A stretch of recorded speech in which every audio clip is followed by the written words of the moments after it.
Okay, we're back. So I love that was just like fun and candid and just like I don't know if people are really doing that kind of stuff with artists these days. And now we're gonna just get into you. I'm interested in your like journey and just like where you're at right now. So like my journey? Or? Yeah, as an artist right now. Or you make music? Yeah. Not what kind? Rap. Oh, my fault. Yeah, I mean, could have been a blues artist for all I know. I guess I could have been. Yeah, but I'm not trying to stereotype you, feel? Yeah, at least some people don't. You know? Come on now, yeah. But yeah, I make music. I'm a rapper. Okay, what kind of rap? Rap. I guess I don't know, like a subgenre of rap. Just rap, I guess. I don't know. I don't really do the subgenre shit, you know. Like, okay. But yeah. What was the question? What about rap? Like, what is it that draws you to it? Like, why do you do it? Well, honestly, it's because I shared a room with my older brother when I was younger, and that was what he wanted to do, and I feel like it kind of just grew on me from watching him do it every day and making beats. And also my uncle, like a lot of people in my family, like they were in the realm of trying to do music. So I feel like just being around all the OGs and everybody older, I kind of just started soaking up, you know, the game. And I kind of just, I made my first song with my brother when I was 14. And that was, for me, was like, I like this, you know. And I didn't really take it all the way serious right away, you know. I was in a group at first, and we were just a dance group called the Future Kings. And we did a lot of stuff on the dance side, like we did America's Got Talent, we ran a lot of Chance the Rapper videos, we did SNL with the Baby, we did everything with Ayo and Teo, like, so it was at a point where we were getting a type of notoriety from the dance, but it was always in the back of my mind, like, I want to do music, you know. So once we kind of got to that point where we built a name for ourselves already, I was just like, all right, well, I'm just going to start doing it. And they started doing it with me because they saw it was something that I loved to do. And shortly after, they loved to do it too, you know. And that's how we ended up making music as a group. And then a couple months went by, years went by, we were just dropping. I want to say like a year went by of us dropping music, and then we had our big break at the time. It was a song called Three Vets, and it took over TikTok, took over Instagram, took over everything, ended up in 2K20, it was on the Billboard, you know, so that was kind of like the defining moment of like, okay, this is what I'm really nice. You know? I love that. Yeah. And shortly after that, we signed to a label. And we broke up as a group because we were all young, you know what I'm saying? We were all young, we all getting a whole lot of money, like, okay. Everybody's ego starts to collide as soon as money gets in, you know? So yeah, we broke up, and I started doing my own thing, then I made my own hit record, and basically, same thing happened all over again, and so yeah, that's kind of where I'm at right now. Just came from doing On the Radar, doing the record. I had these two dudes, they're twins, and they made a video on TikTok to the song. And basically, they like took over TikTok, like 10 million views. Oh, wow. And then they're so smart because once they saw that video took by storm, they did it like freaking 10 times, you know what I'm saying? Right. Like, oh, okay, y'all like this? You know what I'm saying? Copy and paste. So it got to a point where they had everybody doing it, you know? And now that I just did On the Radar and I brought them with me, it's kind of got the song doing a whole like resurge, you know what I'm saying? So now it's like I'm seeing whole new videos pop up and stuff like that. So yeah, that's where I'm at right now, I would say. Yeah. Nice. Yeah, for sure. Yeah, that's really cool. Oh man. Yeah. I'm glad it was like an in-depth story though. Yeah. Yeah. Oh, I had a really good question. One of our producers flashed a question about why rap beefs are so popular in music, and I'm just interested in your thoughts. He wanted me to mention Drake and Kendrick, but I think he's just stirring up trouble. He's kind of overrated. I'm not gonna lie. I feel like The only reason rap beef is as big as it is right now is because nobody really had eyes on rap. Yeah. They should have, you know. So once something starts dying down, something has to happen for it to come back alive. Really? Yes. So I feel like because rap wasn't really like the only thing that was really getting popular in the past couple of years as of rap that was really getting popular was the women. You know what I'm saying? Like, Yeah. the men, they were dropping stuff, and even though it could do numbers, it could do like a 300K first week, most niggas stop listening to it after a minute. Like, that's kind of, we're in this day and age where if you drop an amazing project, 9 times out of 10, people gonna listen to it for like a couple months, and they're already like, what's next? Yeah. You know? So I feel like it was kind of an exciting moment for everybody, and I feel like that's why I started jumping off the way it did. They saw this person do it, and now this person's like, oh, well, I'm gonna diss this person because that's bringing attention, you know? But honestly, I think that whole wave of dissing died down. It's always gonna be a thing in Chicago. It's like an internal thing in Chicago as far as dissing, but as far as the major scale, I think it was just done to add a shock value to hip hop and rap at the moment. Yeah. Industry plan. I think I agree. I can agree with the ending part though, but what about rap beef like in the 90s? Because I think hip hop. Now that was rap, real. Yeah, that was like still prominent though. Yeah. They would like have actual beef, but as you were saying, like towards the end, I think it really was more of a PR thing. Yeah. See now when it comes to the 90s, that was the purest form of rap that there will ever be. You know what I'm saying? I agree. Rap will never be that pure again, no matter who comes around, and you know, like that's just at the point where rap was the most competitive because they weren't even thinking about the money for real. They thinking about, I rap better than you. I'm gonna show you that I rap better than you, you know? Right. And a lot of the beefs came into play because, oh, I don't like what that side is doing with rap. I don't like how they doing with rap. That's how all those dudes from the New York East Coast was dissing NWA before the Tupac and Biggie beef. You know what I'm saying? Like, they was dissing each other just off the fact that I don't like what you rapping about, you know? So back then, it was always a real thing until it became a profitable thing. Then that's when people started manufacturing beefs and stuff like that. But in the beginning, it was pure, like, we rapping, you know? Okay. Yeah. Okay. I've got another question. What is an industry plant? I guess, Are you gonna mention Ice Spice, Sexy Red? no, I'm not going to mention any of them because I've actually seen videos of them making music years before they blew up. An industry plant, to me, looks like B2K or like, what's that group? In Vogue. Like, In Vogue. yeah, hell yeah. And why do I think they're an industry plant? Because they were in a group. That label put them together and said, you're gonna be a group, you're gonna be called this, you're gonna sing about this. That's an industry plant. You know what I'm saying? Like, they had That means this. TLC was an industry plan. That's what it means then. Anybody that, like, you it was handed to you. You got put, like, somebody said, oh, that's the one. We gonna put these two together and we gonna make them a group and we gonna get them an album. We gonna get them all the best producers, and you didn't have to do anything. They didn't even see one of your songs somewhere or anything. Like, you know what I'm saying? That's an industry plant to me. I can't look at somebody like a Sexy Red or a Lotto or a Ice Spice because I've seen them get on. You know what I'm saying? Like Lotto, I've been watching Lotto go up for years. She was on the Rap Game TV show, you know.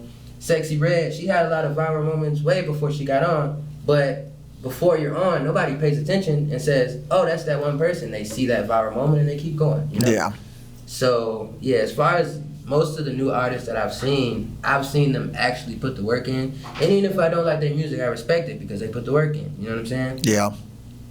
I'm interested because you keep touching on this thing of like, I don't know, there's this theme of like now, like it needs to be now, it needs to be like content that you can kind of like have and dispose of sometimes. And I'm interested in like how that's affected the way that you've approached music and the way that you've approached like getting your brand out there when it comes to like the TikTok and the shorts and the reels of it all. Like, how do you feel about that?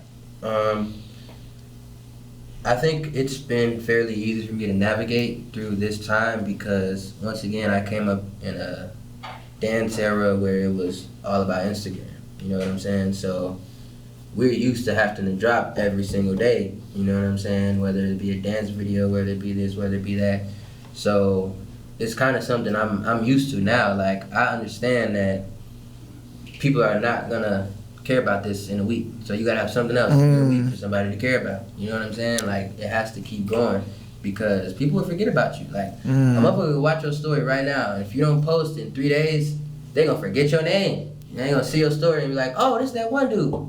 Like they didn't just watch your story 3 days ago. Damn. You know what I'm saying? No, that's real. Do you think it takes away from like the integrity or like the pureness of the art form if you're always Yes. worried about what other people think? Yes, definitely. And that's why I'm happy that I started in the way that I did, because I don't really have to think about that, because I'm used to the content making and the, like, that's what I started on. You know what I'm saying? Okay. But to artists that didn't come from that background and now they're trying to transition, I can see how it would be a little harder. And I can see why a lot of the music isn't as good anymore, because a lot of people are thinking like, oh, I gotta make this song that's gonna blow up on TikTok. I gotta make this song that people are gonna wanna dance to. When in reality, you should just be making music that you like. You know what I'm saying? Okay. No, that just was inspiring. I was like, I need to get back out there. I feel like sometimes, especially when it comes to, I'll say for me, like acting, it's hard because you want to stay relevant, but you don't know how relevant is too relevant and if people care. And I think what you said is just so interesting about like just that consistency and knowing like, you know, it's going out and you got to be in people's mouths. Like, you have to know, people have to know who you are if you're going to be that big person that you say you're going to be, you know? That's real. Nobody cares about what you're doing until you care about what you're doing. Yeah. You know what I'm saying? If you just half stepping, people see that. They don't care. They might drop a like, but they don't care. You know what I'm saying? But 9 times out of 10, somebody, like, I'm not gonna lie, the biggest thing, I was just telling my homie over there in Morgan this yesterday, like, when whatever you're doing, whatever you're trying to do, you gotta look as cool as you can doing that shit. You know what I'm saying? Like, if you want to be the actor, you gotta be the coolest. Like, people have to want to see you. You know what I'm saying? If you're a rapper, people gotta want to hear your music. They gotta want to go to your shows. You know what I'm saying? If you're making clothes, it's not just about the clothes. People gotta want to emulate what you got on. You know what I'm saying? Because, you know? So everything is really like, you just gotta make people, you gotta force people to care about what you got going on. So how do you go about that though? Would you just be your authentic self, or would you fabricate something or almost like put on an image that would like cater towards people? Some people do both, you know? Like, honestly, I feel like there's an audience for everybody. Yeah. There are artists out here that have 500 platinum records, and me nor you have never heard a song. We've never seen them. We could walk right past them. You know what I'm saying? So I feel like as long as you doing what you do, authentic, what's the word I'm thinking for? Authenticity? No, not that one. No. Authentically. No. As long as you're doing what you're doing authentically, you're gonna build an audience. People are gonna rock with it. You know what I'm saying? You just gotta be your authentic self. Or you can be one of those people that like put on an act, but eventually the facade is gonna show. You know? Okay. So, yeah. All right, well, we're back. We're talking about something new, and it's industry gatekeepers. You were talking about earlier, though, about like nobody really needing like industry gatekeepers to get successful nowadays with like all the access out there. Something I'm thinking about as like a younger artist is just how like it's harder, I think, because there isn't a path, and so it's a lot of, you know, figure it out yourself and make it yourself and talking to people and seeing who you can get together and, you know, make the thing that you want to make. I think that's, I don't know, what do you like? I'm just interested in your thoughts about that and like how you found in your career, like you've been able to cultivate that community, I guess, for yourself. Well, for me personally, I think because I started out in the group dynamic, it was a little easier for me because I had people mentoring me, you know, telling me the type of things I should be doing and people that I should be involved with. So, yeah, to be honest, like I kind of already built that relationship. Like my older brother, he was the one who was the leader of the group. So all the game I'm getting it straight from the source, you know? Right. So, and I was front line for everything that we had going on. Like anytime we talking to somebody or anything about some business, I'm in the back of him listening to what's going on, you know? Yeah. So did you earn your spot in the front though? I know a lot of times when it comes to gatekeeping, not just like in the industry, but like if somebody has like a younger sibling and he's like always in the front or whatever else, sometimes it could be harder for someone who's like more talented or skillful. Yeah, I earned my spot. Okay. Yeah. See, the thing is, I called him my older brother because we've been friends. Well, he's been like an older brother since I was like 10. I'm 25 now, you know, so basically my older brother. But he didn't give me any breaks, you know, like when it first, because we were first dancing, you know, and I wasn't the best, but I was just so cool. I always been cool as hell, not to my own horn, but that's how I was able to be around the older dudes is because I was always cool as hell, you know. Like So, cool in what aspect?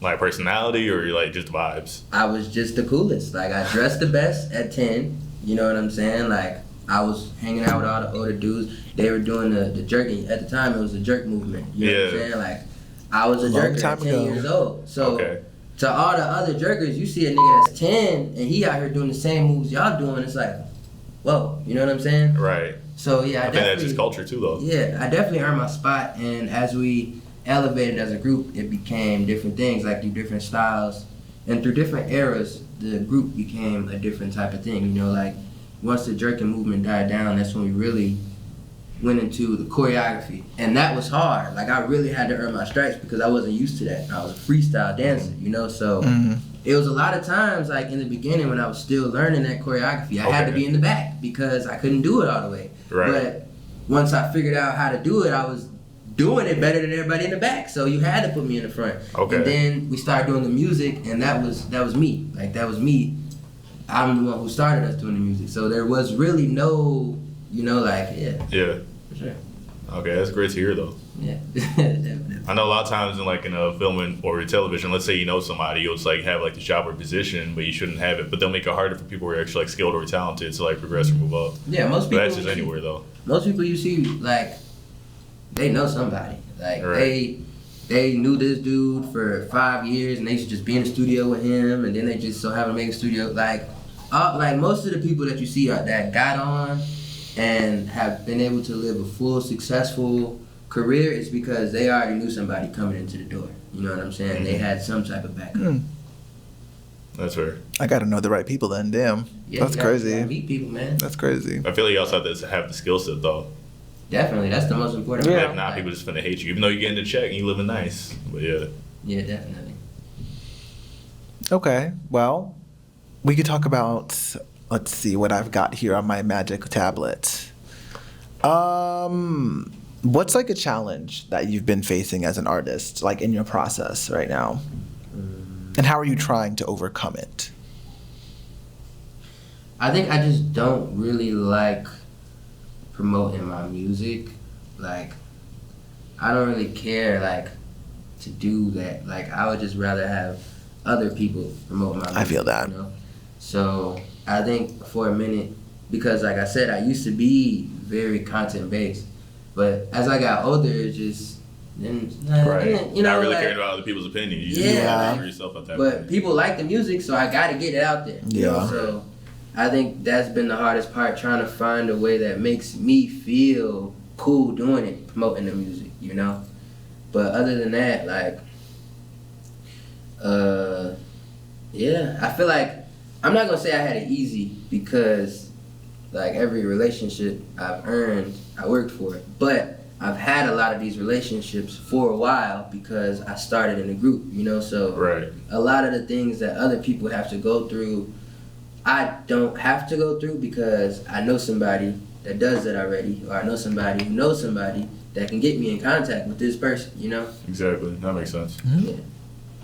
I was about to say, there's like a saying though, like if you want to go far, you go like in a group. If you want to go fast, you go by yourself. Yeah, and you know what's crazy? My brother used to tell me that, tell wow. us that every single day. Literally, every time somebody would do something wrong or, you go faster by yourself, you're in a group. I've heard that a million times, brother. Yeah, but it's true, He's not lying. He's not lying because us building that foundation is why we able to walk into certain rooms, and even if it's just one of us, if we got our chain on, they're going to give us that respect because they say that's that TFK logo. You know what I'm saying?